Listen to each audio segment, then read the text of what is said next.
how consumer centric are they? Do they know what I'm interested in? Are they speaking my language in terms of lifestyle, passion points? Do they align to my own values? Are they a leader? Are they consistent with having a point of view about something like innovation or sustainability? How consistent are they and dependable are they? So these are the things that really pop up the most in terms of kind of the emotional connection, which I thought was interesting. And I think that my observation is I don't know that, CMOs are able to kind of impact these in the way that they would like to be able to drive that level. Because there's a lot of pressure to focus on product first advertising, which I'll show you in a second. But some of the takeaway from the study, though, that we're going to be sharing again with our customers are these three areas. These are three takeaways that I think CMOs will care about. And it's really about going beyond functional, rational decision-making and making a concerted effort to connect with them as humans. And I think this has been a challenge for a lot of tech-heavy companies to do. So whether it's your identity alignment or kind of mirroring the customer around understanding what drives them. So I think of like insights work would be really valuable to customers to help them understand what are the core drivers of their customers that have brand love. How do you create more of them? What are the things that they really love? And really lean into that. And do you have, I think leading with purpose is also another one. Do you have a point of view? It's very easy to just put a laptop ad and talk about what is new, what are the new specs on that ad. It's a lot more challenging for these CMOs to then also have a point of view about, well, are we about innovation? Are we about sustainability? What are these other things, themes or values that we want to convey outside of just our product?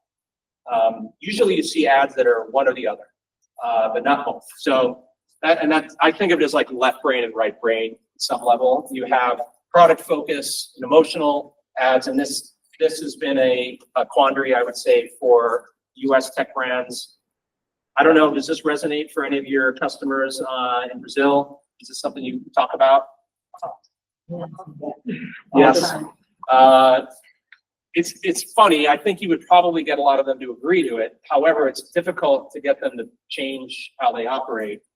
And I think from here, these are just three screenshots that I pulled of what we've all seen before: the rotating the phone, really well lit on a table, the gazillion different versions of TVs that consumers don't even understand what they are, and the 20 different specs on a laptop that, unless you're an IT specialist, you also probably don't understand, other than the number goes up every year, whatever it happens to be.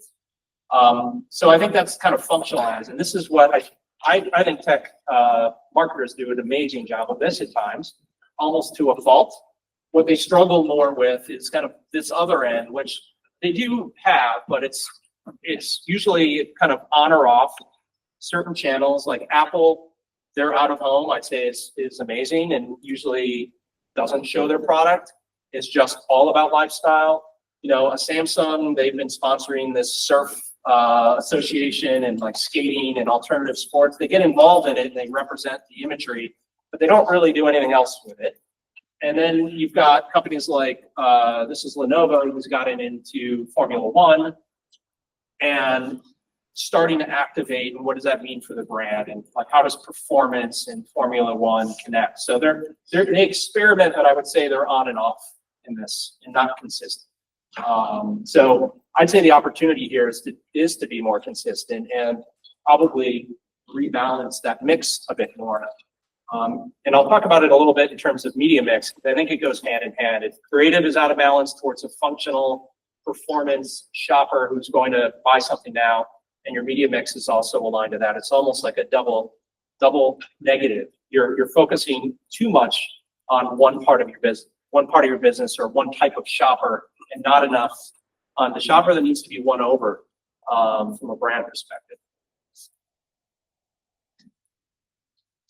So I'll get into this next. Kind of the next part of this is kind of media mix. So we did a meta study, not our worthy rivals, Meta, but a meta study of about 20 tech consumer brands, where we took their investments in Google, mixed, aggregated it, to see what kind of trends over the last 4 years, we went back 4 years, we were seeing, and we worked with Nielsen to model different channel mixes.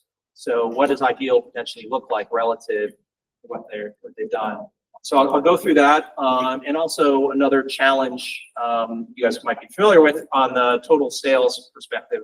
How are CMOs and wrestling with this understanding of total sales impact, knowing that 90% of their sales are happening outside of their walls with retail partners? It's a big measurement challenge for them. The first one is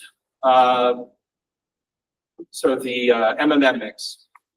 And I think what I would focus on here, past 4 years average on the left and the most current over the last 12 months. I think this was the end of 2024, so it's like 6 months they show, but this is still the theme. You can see a kind of major shift that's occurred here, where you see a high percentage of investment in lower funnel. So even though demand for consumer goods has gone up significantly, they've pulled back on demand generation and awareness media almost 20 points. So upper funnel in blue, you can see a 20-point swing over the past 4 years. So what we're telling customers is there's an impact of that when you make those kind of significant changes. And I think at times it makes sense. Like when demand is really low, it's interesting. You have customers that are also focusing in on trying to close those deals, close the shopping cycle. But when demand is high, we're seeing the same kind of behavior. So it's hard to give up on that. So some of the other parts of that are interesting, the same study, but this was looking at shopping journey, is we know that the consumer tech in the US shopping journeys are long, and they're getting longer. The products are better, people hold on to the products longer. I still have I think this is an S22, so this is a 3-year-old phone. It works great, and I have no reason to replace it. I used to replace it every year or every 6 months, and just why? They're incrementally better. So you have people holding on to them longer, plus the decision to shift from consideration to purchase is super long. So if you're only talking to customers when they're here, in their last part of their journey, you've completely missed a switching opportunity. You've missed an opportunity to convince them to move to your brand. And gaming 5 weeks, so smartphones 4 weeks. I'd say these are even going up because we've done this survey in several years. It used to be shorter, but again, as the phones have become incrementally better, as televisions are incrementally better, this matters even more. So what we're advising customers is if you care about sales effectiveness, so that this mix, you could drive 20% more by having a more balanced mix with upper funnel, mid, which is actually the largest part, and lower funnel, which is very different than what I showed you previously. It's a 20-point tip. If you're focused on ROI and that's what you care about more, you're even going to have a higher shift towards upper funnel here. So, and this is all modeled out through Nielsen. So this has been really impactful for our US customers because they're realizing, yes, there was a reason why we focused so much on lower funnel during a time when we were recovering from the kind of COVID demand swings. We were trying to build our direct-to-consumer channels, but maybe we pivoted too much. So a lot of customers are in this kind of change period right now where they're seeing significant shifts in their cycle, and this has been one of the kind of pieces that we've been advocating for. Does this resonate? You see similar trends with your customers? So, old habits die hard. So I think it's a difficult trend to shift, but we've done lots of experiments, even doing certain markets where you can turn on and off. And when you do make the shift, it does kind of correlate pretty closely.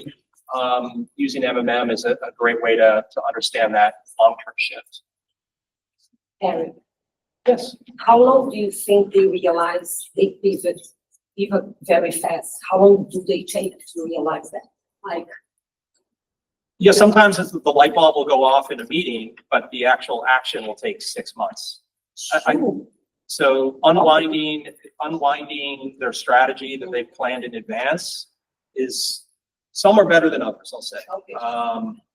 I'd say 3 to 6 months is like the best case scenario, because they tend to, I don't know about in Brazil, but they tend to, a lot of them are quarter to quarter in terms of their planning. So that right now some are still figuring out September, but they're planning holiday. Very few are planning the next year yet. That usually starts in October, November. So by the time you get this in front of them, it's a 3 to 6 month, cycle to get them to shift. I think what we've been successful to do is to advocate for experiments, because that they can do very quickly. The actual change in their strategy might be 6 months. Sure. I think the other thing that this study showed is, if you're only buying upper or only buying mid or only buying lower funnel tactics, we probably all know this already, that has a negative impact. So as you add funnel stages on, you see this increase. This was probably most helpful for those customers that are most vested in e-commerce, direct to consumer, almost to a fault. So we're reminding them that you can't just have a demand capture search campaign if you're not generating and driving new customers there. You're going to lose in the long run. You'll see less incrementality. Your new customer acquisition efforts are going to fail. So Nielsen's been great, and I'm sure any MMM partner will show the same, but this is just with your Google investments. We can see that as you have the different layers, you get more effectiveness and stronger ROI. But we also know that CMOs are challenged with driving full funnel measurement. You have MMMs to be able to understand what is the total sales part of it, but the attribution. So how are you directly connecting your digital investment to show a total sales valuation? Much harder. And this is a way I've talked about it with my customers. I said before, most of the U.S. tech companies, 10 to 15% of their sales are direct on their sites or through their own channels. Most of it, 85+%, is usually through third parties. So being able to actually go from an ad exposure to, say, it's a Samsung.com to a purchase, very easy to do. So you can see how customers can then shift even more, because it's an easy sale to track. Relatively easy sale. And our products work obviously fantastic in driving e-commerce sales. So I think where it gets really challenging is everything in red is a blind spot. They don't know the answer to any of this. They don't know. The offline purchase data is not shared. Again, I don't know the dynamics in Brazil. Maybe there's more openness, but try convincing a Best Buy to share their data with an Apple or a Samsung. Good luck. Probably going to be very difficult. Same with the carriers. There's a reluctance to share data, privacy concerns. There's probably lots in terms of the dynamics between the two companies that will make that challenging. So they're not able to see what happens when you maybe end up on a Verizon to make a purchase. And also, if you're going offline, you're also not able to see that. So these journeys are really challenging. And the ones that we are, and since they represent 90% of sales, they matter a lot. So coming up with proxies, coming up with different ways of measuring the value is something that I'd say every customer is in the middle of right now. Is this something that you guys hear from? Yeah. Yours? It's really difficult for us because although we have some data from some clients, the time for optimization for the campaigns is longer. Yes. And the client wants everything short term. So for like online for offline purchase, I can have the data, but I need more time to analyze that and move money from the another. And not of all the mediums, the partners give us opportunity to measure it. Yes, including Google. Yeah, Google looks good. We have a good. Yeah, so, right? It depends on what the signal is. I think, yeah, the longer it takes to do, what I'm hearing is the longer that time frame is to get the data as well, the more challenging it becomes to do a match back. Yeah, normally we use store visits with Google, and for me, the problem is that we don't have like a universal tool to measure all the medias. So we have the store visits from Google, we have the store visits from Meta, and they are not telling the same thing. Right. When we use like the analytics for the online data, we can measure every single media with one source of truth. The problem for the offline is that we're not ready yet. Yeah, and I'd say you're not alone. I'd like to say there's a silver bullet, but there isn't. I think and I'll get to that next, what seems to be resonating well, which is a mixture of different methodologies, because the attribution change, yeah, there's a lot of things. If you can convince a customer or a retailer to port that data over, then maybe you can get a signal. And I think that's something that some customers are doing is, are there smaller partners that are more nimble, that are willing to do some data sharing, so that you can then maybe get a proxy that you can apply that proxy that you do have exposure to on your site perhaps, and use that as a proxy for total sales. I'm seeing that for some. And I think for others, you guys probably had the trifecta discussion maybe already. Is that day one? This does really resonate well with the customers, because there's just an acknowledgement that there isn't one answer. What you hear from us, what you hear from Meta, you don't want to say that there's 100% of, we all of them claim 100% attribution, but we know that's not the case. So you can't rely on attribution alone. There's also data gaps here. But one of the things that we're pushing heavily on is this takes a lot of time, probably even more than the 6 months, 12 plus months for some customers, is getting better data sharing from the OEMs to Google, using whether it's customer match or whether it's ADH, Ads Data Hub, piloting that. Some customers which is a cloud-based system where you can do some data matching to understand insights, at least. So customers are leaning into this, and we're advising them to get a little bit more comfortable with it. We're doing a lot of conversations with the privacy teams and legal, talking to legal. This takes a long, long time, but in reality, it may be the only way of being able to do better matching down the road. And then I think, to your question, MMMs then, can we get them more agile, more frequent, so that you're not waiting every quarter? Some are doing these monthly now. Some of the companies have like agile ones monthly, which CMOs are starting to lean more into, because it is a little more actionable. You're still in that promotional period or that sales cycle for a new product. They can take action to it. So having more agile MMMs, data sharing here, and then experimentation. Google has, our own proprietary experiments you can do, but there's lots of, depending on the category, there's some third parties that we partner with as well. So we're seeing lots of incrementality studies that show incrementality of total sales. So there's some data companies here in the US that we're partnering with to kind of solve that gap, at least have another data point for customers of how incremental is your search campaign in driving total sales, or YouTube, or your TV 360 investment. So that's something else maybe to explore, is are there other partners with Google plus a third party that can help fill that gap? There's something that Google can help us, because like in Brazil, every year we have like some events here, like NRF, like GML, and our CMOs come to here and say the buzzword of the year. Like, here was with new media, and then the CEOs start running into walls trying to adapt that. But I think it's not that easy because of the legacy of the brand. We have problems with the ERP. We have a lot of difficulties in that. So maybe for helping us, if we can draft together a pathway to reach this, we'll have help. Because the problem for me is every time I talk to the clients, I'm moving. We can do everything about this, but I'm moving to experiments because it's easier to deal with the clients. Yeah, I think that's our experience as well. I mean, this is more short term. You can do right now.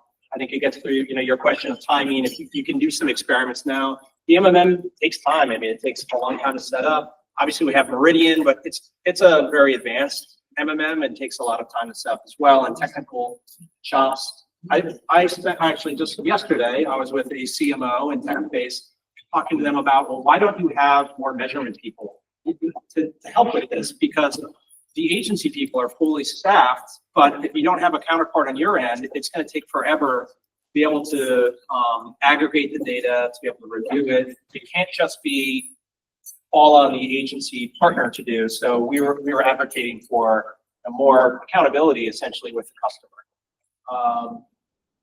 And I think that's what's a lot of time needed, is there a little light on the analytics side, data side. So maybe I'm going outside of my role, but I feel like that's a gap. It's, as a partner, trying to call that out, because I think then if you had more resources, these two would be much faster.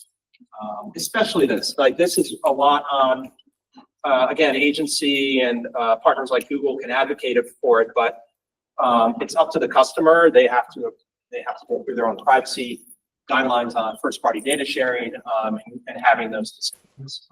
Eric, Yeah. well, just one question regarding the NMM and the effort it takes. So you presented the data that demand went up due to tariffs. So the decision to invest in low funnel was very easy to make. That's my understanding, with zero effort. MMM, huge effort. Right. And takes time. How do, in your experience, the CMOs rely on MMM, or they better rely on economics, as we saw based on tariffs, like on a day-to-day basis, to really make changes? Do they really trust the MMMs, or it's okay, it's just another source of information I have? I'd say it's a mixture. There's one customer who is predominantly focused on direct consumer, and ironically enough, their MMM is their source of truth.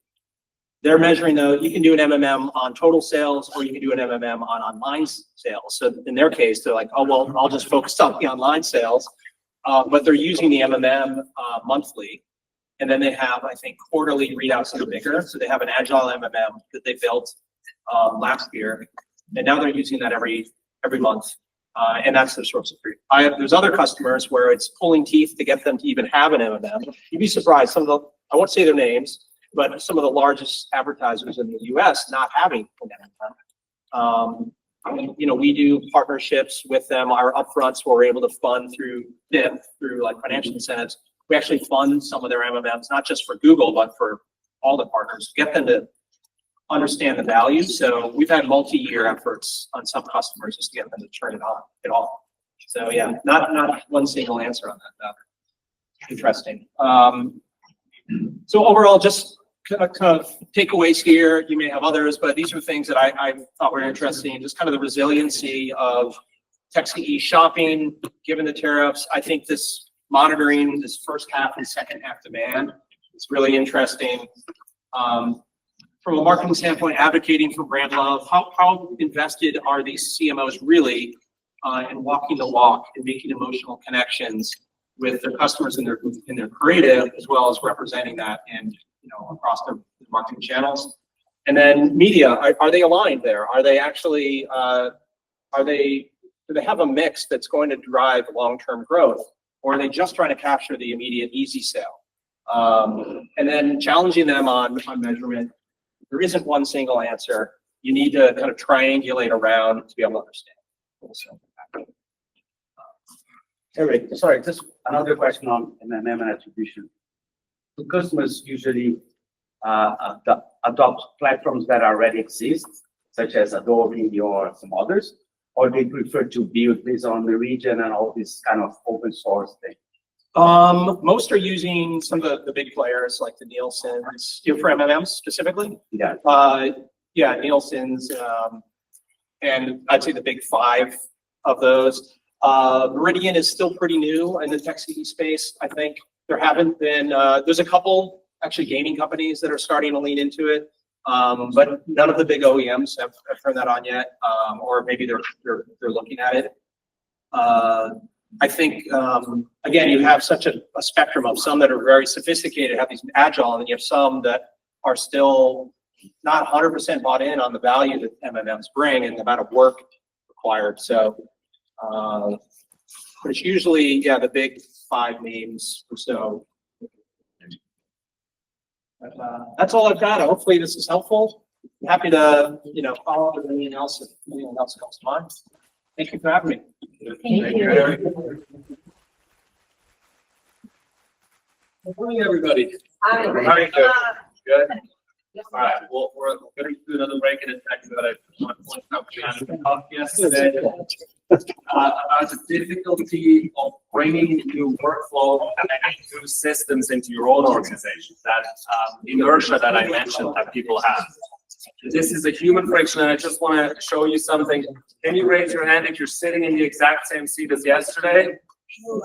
All right, about half of the room, a little bit more. So just a little reminder that we all like to keep doing what we're doing, so you have to overcome that inertia to bring it back to your companies. All right, we're going to take a 10-minute break, and then we'll be back here at 10:35.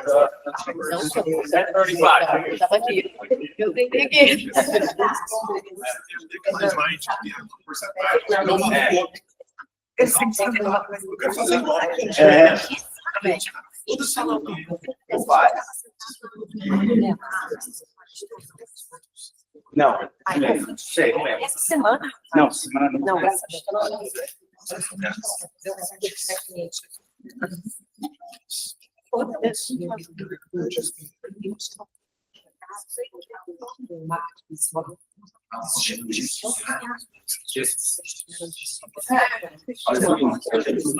Fora de plataforma. Poxa, Verdade,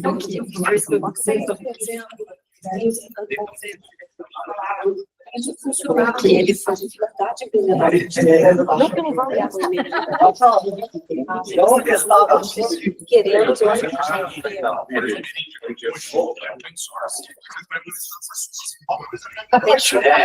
mas não, isso me dizia, eu totalmente cliente com medo de eu não usar. Agora, tá. E você tem um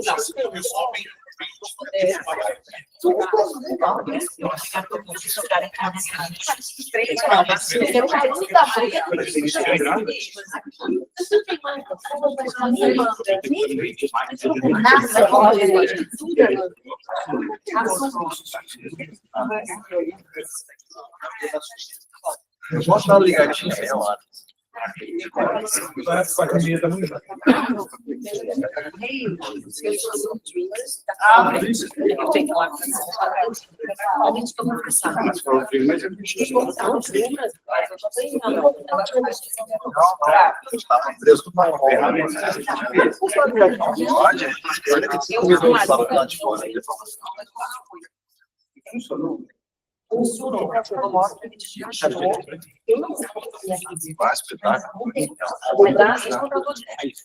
Ela chutou pra gente. Não, pode subir. Tudo bem?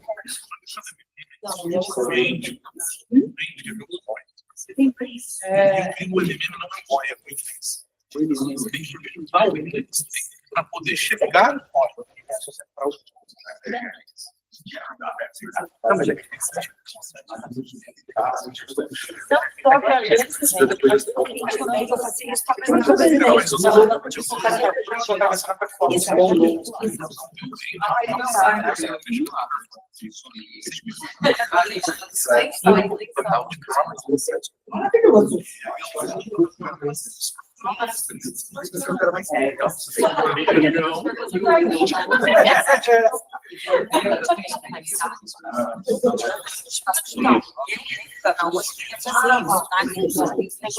Eu nunca comecei. Então, aí agora.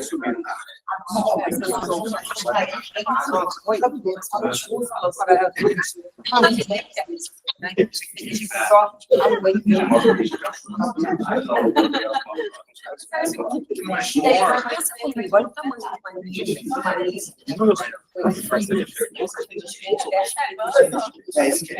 É diferente. Mas a mulher não tamanho,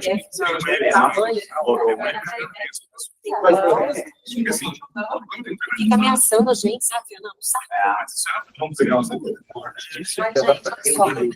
Eu não vou conseguir isso, vou ter que fazer isso, eu vou trabalhar de noite.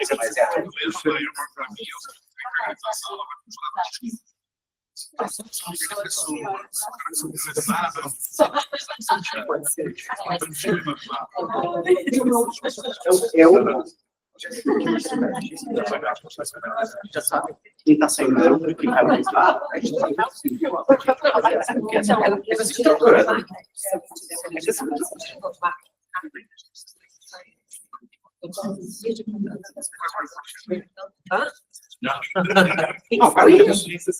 Isso já está bom. Isso eu quero de vocês, eu quero alguém que vocês conheçam. Eu quero alguém que sabe aí. Para nós, então,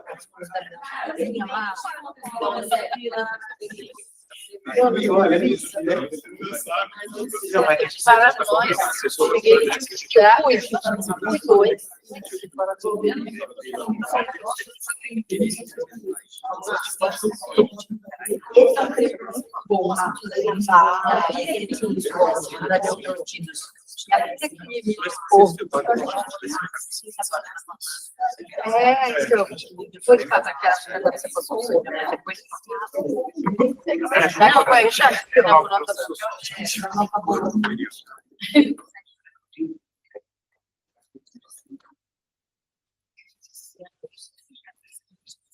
aquele cara que jogou a ferramenta, já tá falando.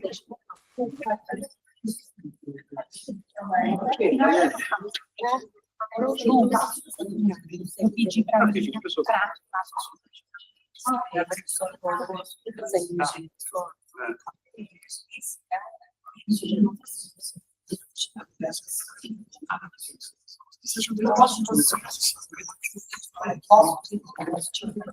Gente, agora já abri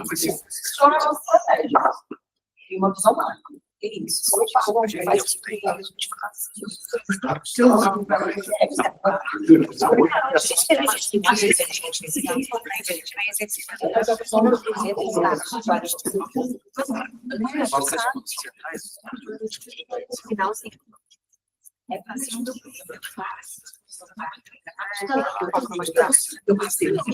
fácil. Não,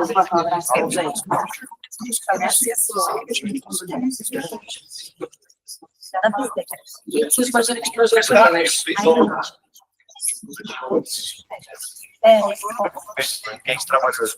realmente Mas melhorou muito. é uma pessoa de 40 anos.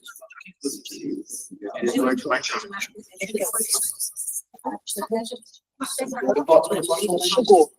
Pensar lideranças de Peguei. saíram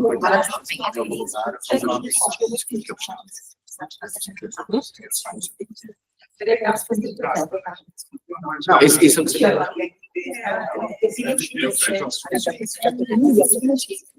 Mentira.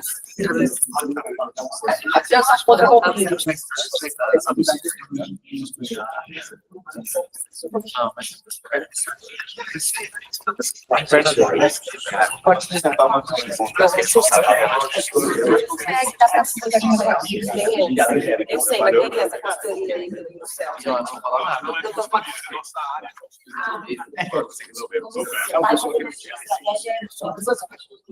Salário acima de 60. Na verdade, não era. Tinha duas pessoas com salário pessoal e a parte do time, todo mundo Não é sustentável. R$2 mil. Não é sustentável.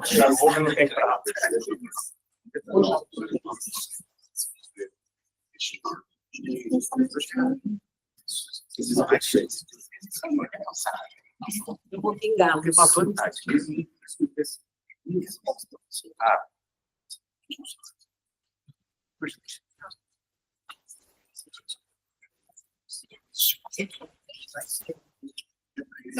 Eu aguento a vida da universidade, porque eu não gosto, mas eu vou gostar de gente nova que queira ver isso. Será que uma pessoa Assim, uma novinha não. Preciso de uma pessoa que sente soft skills, assim, sabe? Uma novinha presencial? presencial. Pode ser presencial. Não, tudo bem. Tem que falar que é presencial, porque senão ninguém dá. Se ganhar um dia dessa apresentação, Não, gente, eu não faz isso. Se eu tivesse mas eu Brasil, no Dream, você fica e aí deixa na barra, as pessoas se não de casa.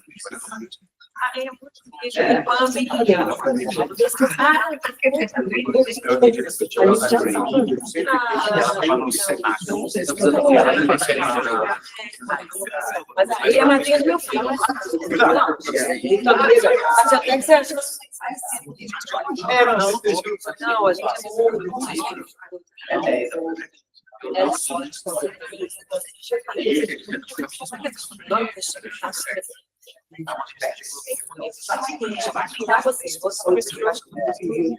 Hi, how are you? Mas agora Pois.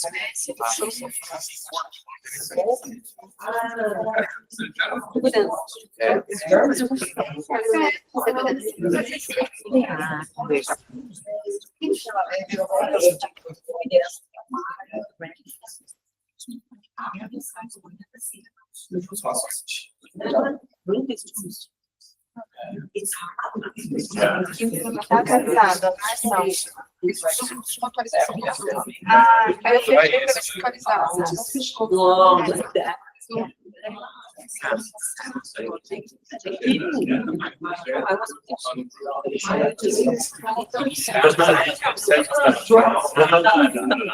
Você reiniciou ele.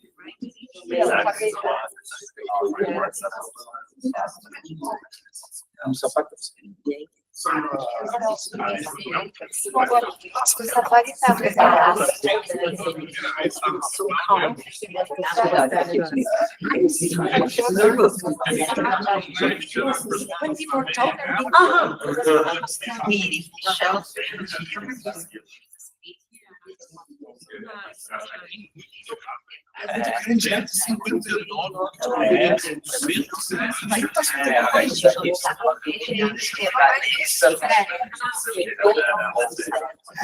Não, eu fechei o da Sair da memória, porque às vezes quando você reinicia, a gente só dorme. Exato. Depois volta.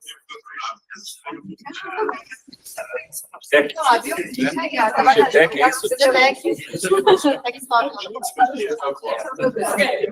Vai rolar agora.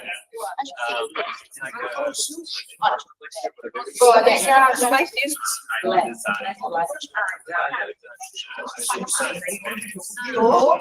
Você falou isso hoje, hein?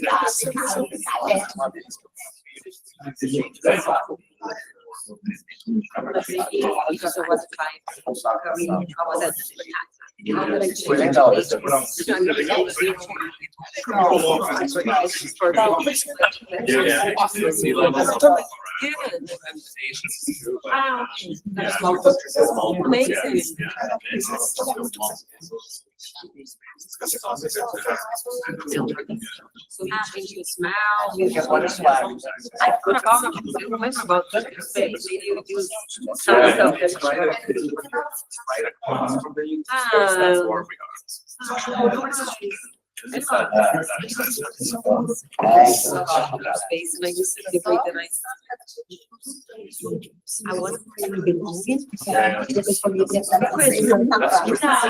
legal.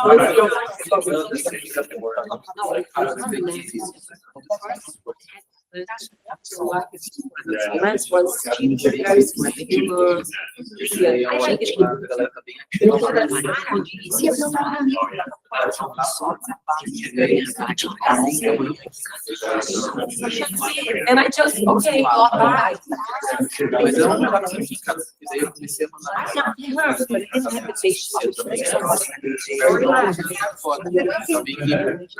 Estou envolvido de alguma forma, aí agora.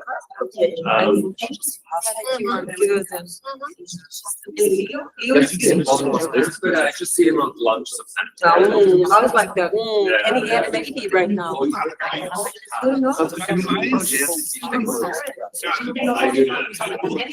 I can't imagine you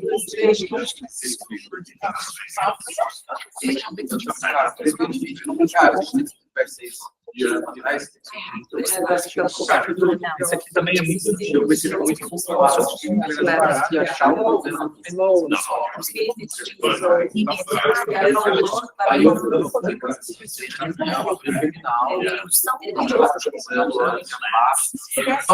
nostálgico, fazer saudade. Mas no fim eu sofri muito, porque daí eu fiz a situação, porque eles não queriam falar mais comigo. Nesse caso, ele estava 7 horas da noite caindo. Assim, cara, às vezes você tá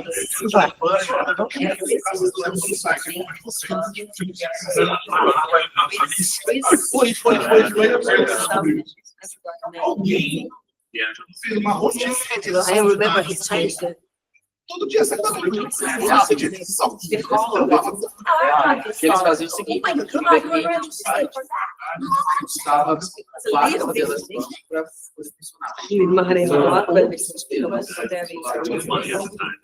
funcionar. Consultava com os dedos e é um negócio de gato.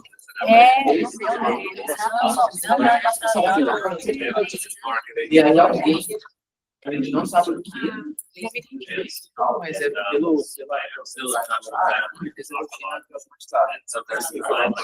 e eu acho que a partir de agora vai funcionar as coisas.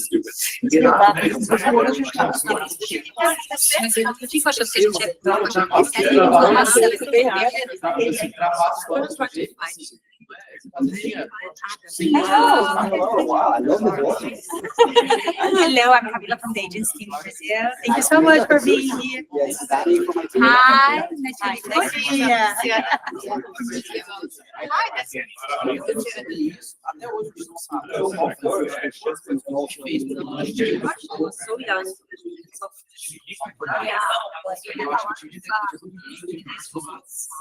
Eu corri, vi a ver o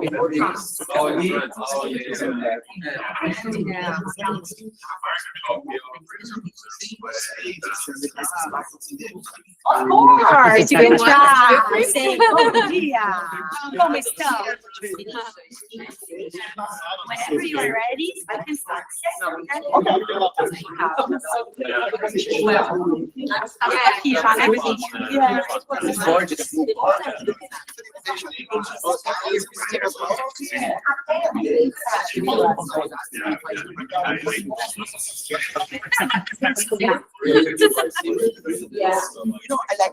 I used to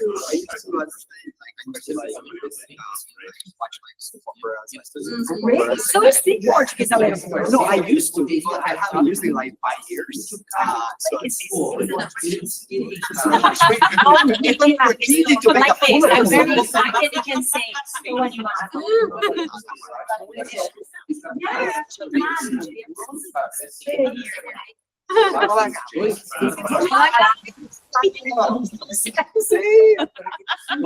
But make up it in a food. Whole start is like, how can they say this in English? Whole start is energizer, stretching himself.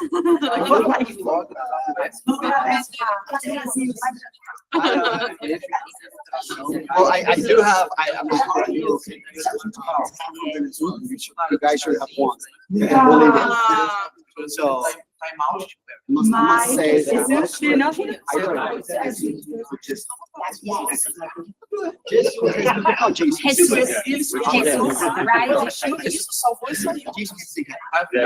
Aí tá fazendo um break agora. This time? Right now? Next 45 minutes. This is we want. Já tá mensal. Aí perdi, tá Pô, daí rafa domingo à noite. Chegou na terça, 10 horas da noite, cara. Porrada de Mas assim, acho que para o cliente, depois que a gente resolveu todos os discursos dele, deu um salto.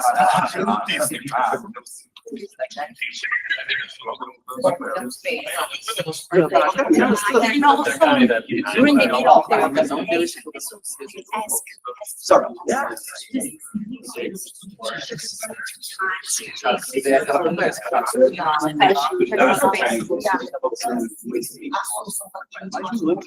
you want me to put them on the spot? Yeah. And I'm sorry, was it Mike? Mike Day. Nice to meet you, yeah. Oh, thank you very much. I like I have to watch everything. Was everything? No. I'm Mexican, but a lot of my very good friends. Yeah, the shots that are always like over now. Okay, that's all.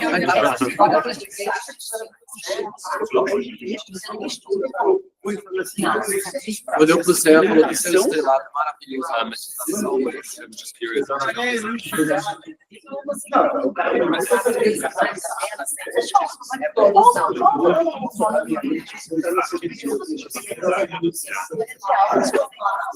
Venezuela. Yeah, you see that a lot too. You find out that businesses as well. But in Spain, yeah. Yeah. So I mean, I show to say about it. Like, we never.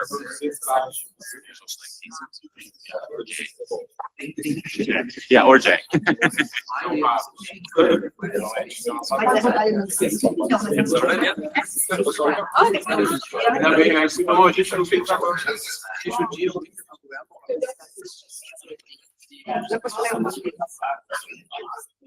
Aqui é possível uma relação de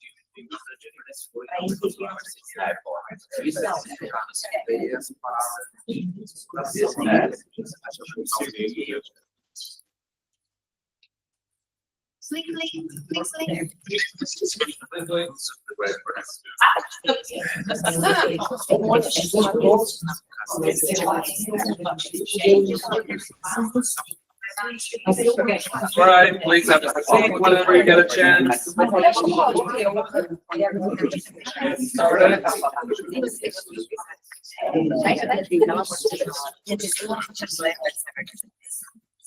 right. I'm assuming you know what's coming, but I would love to again get your sense of what did you hear from Eric and kind of how are there any takeaways that you have from that. I'll give you a minute to write that on a post-it, so please do that for me, and then we'll have a little bit of a conversation.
All right, who would like to share what they heard from Eric earlier?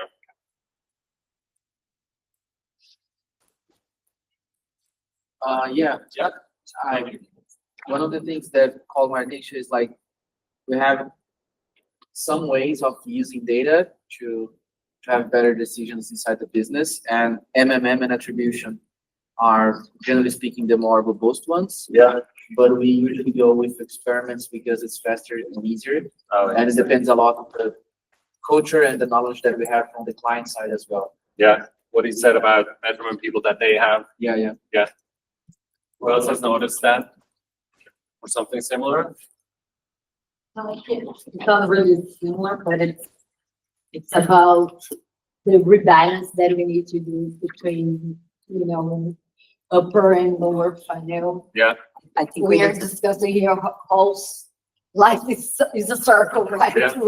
We were the one, and then you move to the Lower lower funnel, funnel, yeah. and now, so what's hard to move them there because they were very used to, Right. to build brand and yeah, related to sales, then we moved them straight to this, and now we need to go back and. Yeah, we need to go back to talk about balance of funnel. Yeah, Because 100% of clients, I guess, are talking only about low funnel. yeah. And now there's a saturation about this.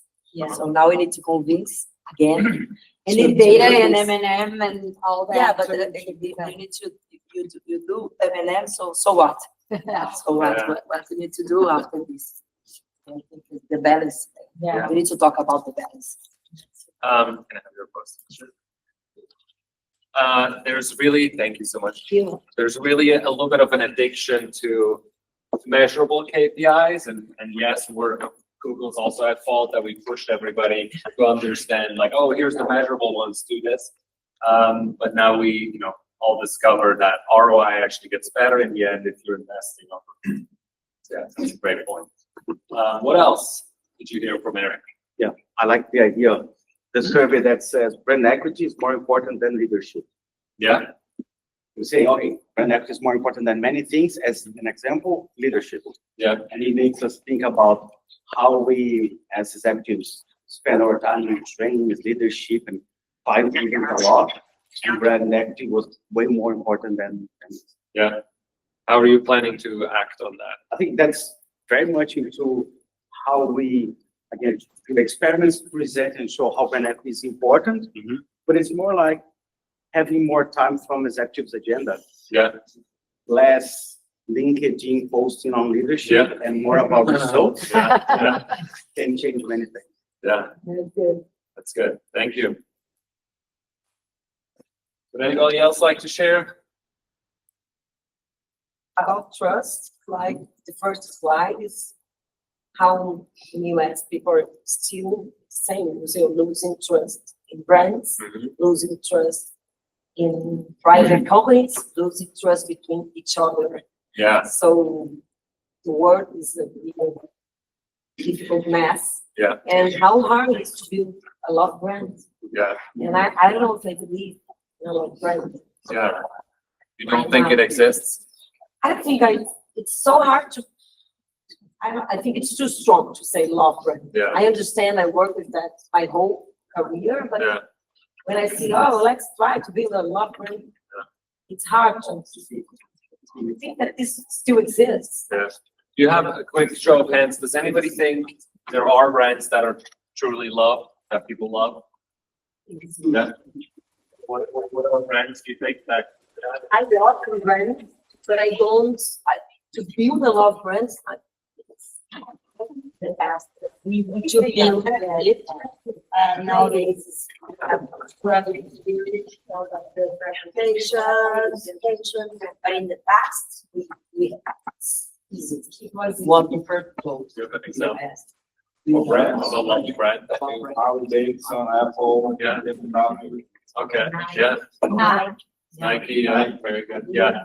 So that's an interesting, a kind of way, an Yeah, interesting. I can say Google, it's my, now it's my Thank you. love brand. Very good. Perfect, thanks. I think that's an interesting thought process to maybe go down and think about how can we build love brand? How, like, if you wrote a paper about how one builds a love brand, or you're just trying to explore that space, talk to each other and talk to people in your agencies and think about what are the elements that make a love brand, and maybe use case studies like Nike or Harley Davidson or BMW. A lot, you know, car brands have that, I think, emotional connection to users. How do you create that and then create brand trust out of this? Perfect. Did you write that down, Livia? Can I have that? No, not really. All right. No, we want. Thank you. I collect these. All right. Anybody else? Yeah. Yeah. That was a great presentation. One thing I like is how you put direct customer sales. Because usually companies will see that as an expensive way of selling, in contrast with marketplaces and Amazon.com, things like that. But he emphasizes that it has a halo effect. It just measures direct DTC sales, but it has a positive effect all over the place. Yeah. And that's a very good way to put. And also the way that it just gives the results of MMMs that people get, so that we can use and show that to people who have not invested in MMM as of yet.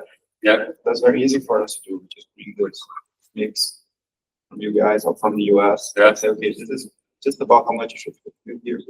Yeah. Allocation as a, just to provoke even the client, you say like, this is an ideal allocation that. Yeah, well, you don't have your own answer. Just look at what these people are getting. Yeah. That's very useful. Yeah. Perfect. Thank you.